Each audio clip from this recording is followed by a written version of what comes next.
안녕하세요. 워킹맘 오디오 카페에 오신 걸 환영합니다. 오늘도 여기까지 오느라 정말 수고하셨어요. 아침에 눈 뜨는 순간부터 밤에 머리를 베개에 닿기까지 당신의 하루는 정말 촘촘했을 거예요. 아이를 깨우고 밥을 챙기고 출근하고 회의하고 퇴근해서 또 저녁 챙기고 숙제 봐주고 재우고. 그런데 있잖아요. 그렇게 바쁜데도 왠지 오늘 나는 아무것도 제대로 못했다는 느낌 받아보신 적 있으시죠? 계획했던 건 반도 못하고 루틴은 또 무너지고 내일은 제대로 해야지 다짐하지만 내일도 비슷하게 흘러가는 그 패턴. 특히 아이들과 하루 종일 함께하는 주말을 보내고 나면 더욱더 무너지는 나의 루틴들. 오늘은 그런 날들에 대해 이야기하려고 해요. 완벽한 루틴을 만드는 방법이 아니라 무너진 하루를 다시 일으켜 세우는 최소한의 루틴 3가지. 거창하지 않아요. 5분이면 충분한 것들이에요. 하지만 이 작은 루틴들이 당신의 하루를 얼마나 달라지게 할 수 있는지 함께 나눠볼게요. 자, 편하게 앉아서 혹은 설거지하면서 운전하면서 편안하게 들어주세요. 먼저 질문 하나 드릴게요. 오늘 당신의 하루는 어디에서 가장 무너졌나요? 어쩌면 아침부터였을 수도 있어요. 아이가 엄마 배 아파라고 한마디 했을 때 이미 당신의 일정표는 새하얗게 날아갔을지도 모르죠. 또는 회사에서 갑자기 던져진 급한 업무 때문에 점심시간도 못 먹고 달려야 했던 오후일 수도 있고요. 퇴근 후엔 또 어떤가요?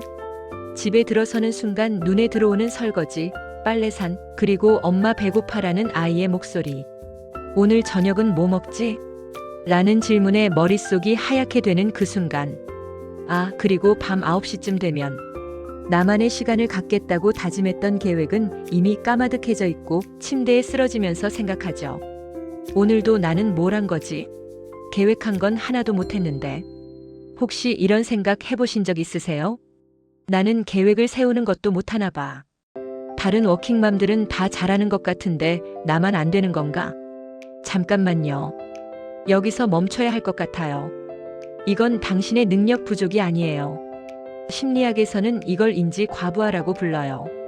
워킹맘은 하루에 평균 300개 이상의 의사결정을 내린다는 연구 결과가 있어요. 아침에 뭐 먹일지, 어떤 옷 입힐지부터 시작해서 회의 자료는 어떻게 준비할지, 저녁은 뭘 할지, 아이 학원은 몇 시에 보낼지. 이렇게 많은 결정을 내리는 동안 우리 뇌는 이미 지쳐 있어요. 거기에 예상치 못한 변수들까지 끼어들면 하루는 금방 무너지죠. 그러니까 루틴이 안 지켜진 건 당신이 게을러서가 아니에요. 당신의 환경이 그만큼 복잡했던 거예요. 그럼 이제 질문을 조금 바꿔볼게요. 오늘 하루 중 단 5분이라도 당신을 위한 시간이 있었나요? 없었다면 괜찮아요. 오늘부터 함께 만들어가면 되니까요. 자, 이제 본격적으로 들어가 볼게요. 무너진 하루를 되살리는 최소 루틴 3가지입니다. 첫 번째는 3분 모닝 체크인이에요. 하루를 내 편으로 만드는 아침 의식이라 할 수 있죠. 왜 중요한가요? 우리는 보통 눈 뜨자마자 핸드폰부터 집어들죠. 카톡, 메일, 뉴스. 그러면서 이미 하루는 반응 모드로 시작돼요. 누군가의 요구, 세상의 정보에 끌려다니는 하루. 그런데 딱 3분만 아침에 나로 시작하는 시간을 가지면 어떻게 될까요? 바쁜 워킹맘들이 가장 먼저 잃는 것이 바로 감정의 여유입니다. 하루가 엉망이 되면 감정까지 흔들리기 쉽죠. 그럴 때 효과가 큰 것이 바로 3줄 체크인입니다. 성공일기 1줄, 감사일기 1개, 미래일기 1줄. 딱 3줄이면 충분해요. 이 간단한 기록만으로도 머릿속이 정돈되고 감정이 내려앉습니다. 감정 루틴이 안정되면 그날의 시간 루틴도 자연스럽게 안정돼요. 이게 바로 회복 루틴의 힘입니다. 심리학자 할 허시필드는 아침에 자기 자신과 연결되는 시간을 가진 사람들이 하루 종일 더 높은 자기 효능감을 느낀다고 말했어요. 워킹맘에게 이건 정말 중요해요. 왜냐하면 우리는 하루 종일 누군가의 엄마, 누군가의 직원으로 살거든요. 아침 3분은 나 자신으로 존재하는 시간이에요. 그리고 두 번째는 잠들기 전 5분 내일의 나 돕기예요. 하루는 계획대로 가지 않아요. 특히 워킹맘의 하루는 더더욱. 워킹맘들이 가장 힘들어하는 시간대가 언제일까요? 바로 밤이에요. 아이를 재우고 나면 쏟아지는 건 후회와 자책이에요. 오늘도 아이한테 소리 질렀네. 저녁을 또 배달시켰네. 계획한 건 하나도 안 했네. 이런 생각들이 머릿속을 맴돌면 수면의 질도 나빠지고 다음날 아침은 더 무겁게 시작돼요. 심리학자 캐롤 드웨근. 하루를 마무리하는 방식이 다음날의 성장 마인드셋을 결정한다고 했어요. 그래서 우리는 하루를 잘 닫아야 해요. 자책이 아니라 정리와 격려로. 구체적으로 어떻게 할까요? 침대에 눕기 전 혹은 설거지 끝내고 소파에 앉아서 딱 5분만 이렇게 해보세요. 내일 가장 먼저 해야 할 한 가지, 꼭 챙겨야 할 준비물 1개, 내일 가장 중요한 일 1가지. 이걸 노트에 써도 좋고 핸드폰 메모장에 써도 좋고 그냥 머릿속으로 정리만 해도 좋아요.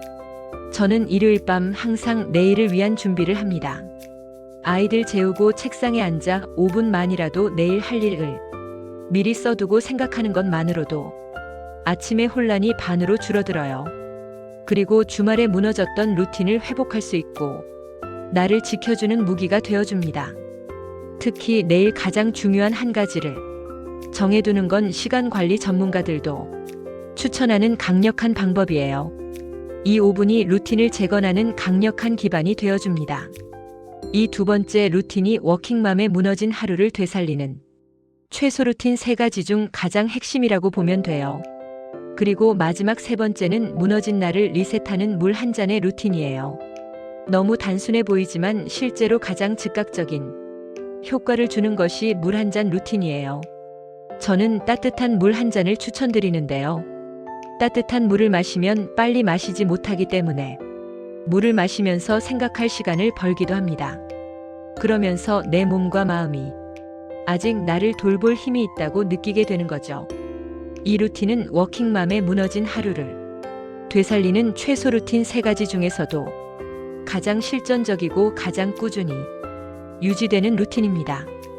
왜냐하면 누구나 할 수 있고 가장 적은 에너지로 가장 큰 회복감을 주기 때문이에요. 자신에게. 자, 여기까지 들으면서 어떤 생각이 드셨나요? 혹시 이런 생각하신 건 아닐까요? 그래, 좋은데 이것도 또 못 지키면 어쩌지? 괜찮아요. 정말로 괜찮습니다. 오늘 제가 드린 루틴 3가지, 이걸 완벽하게 다 하는 게 목표가 아니에요. 중요한 건 복기력이에요. 루틴이 무너졌을 때 다시 돌아올 수 있는 힘. 오늘 아침에 3분 체크인 못했어요? 괜찮아요. 점심시간에 1분이라도 하면 돼요. 감정 리셋 깜빡했어요? 괜찮아요. 저녁에 한 번이라도 해보면 돼요. 데일리 클로징 못했어요? 괜찮아요. 내일 아침에 어제 하루 떠올리며 해도 돼요. 우리에게 필요한 건 완벽한 루틴이 아니라 돌아오는 연습이에요. 운동선수들이 부상에서 회복하듯 워킹맘도 무너진 하루에서 회복하는 근육이 필요해요. 그리고 그 근육은 작은 루틴 하나를 다시 시도할 때마다 조금씩 강해져요. 오늘 하루가 완전히 망했다고 느껴지는 날에도 자기 전에 오늘도 버텨줘서 고마워 한마디만 했다면 그것만으로도 당신은 충분히 잘한 거예요. 그리고 내일 아침 다시 눈 뜰 수 있는 힘은 바로 거기서 나와요. 작은 루틴 하나가 하루를 살릴 수 있어요. 완벽하게 살리는 게 아니라 그래도 괜찮은 하루로 만들어주는 거예요. 그리고 그런 괜찮은 하루가 모여서 당신의 그래도 괜찮은 인생이 되는 거예요. 오늘 밤 자신에게 너무 가혹하지 마세요. 당신은 이미 충분히 잘하고 있어요. 자, 오늘 워킹맘 오디오 카페는 여기까지입니다. 오늘 나눈 최소 루틴 3가지 하나만이라도 시도해보는 건 어떨까요? 다음 에피소드에서는 워킹맘의 에너지를 지키는 거절의 기술에 대해 이야기해 볼게요. 오늘도 끝까지 들어주셔서 정말 고맙습니다. 이 채널이 조금이라도 도움이 되셨다면 구독과 좋아요로 응원해주세요. 당신의 작은 클릭 하나가 또 다른 워킹맘에게 큰 위로가 될 거예요. 그럼 오늘 밤 편히 쉬시고 내일 또 만나요. 당신은 충분히 정말 충분히 잘하고 있어요. 워킹맘 오디오 카페였습니다.